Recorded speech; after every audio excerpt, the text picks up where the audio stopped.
பெரும் தீமைகள் அகன்றோட பொல்லாமாயிகள் மறைந்தோட பெரும் தீமைகள் அகன்றோட எல்லா மாயைகள் மறைந்தோட உமதாவின் அருள் காண வரும் காலங்கள் உமதாகும்.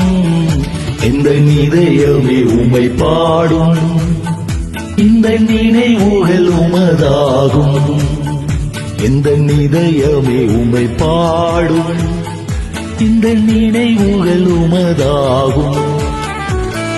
இயேசு எந்தன் வாழ்வின் பலனானா, எனக்கென்ன ஆனந்தம்.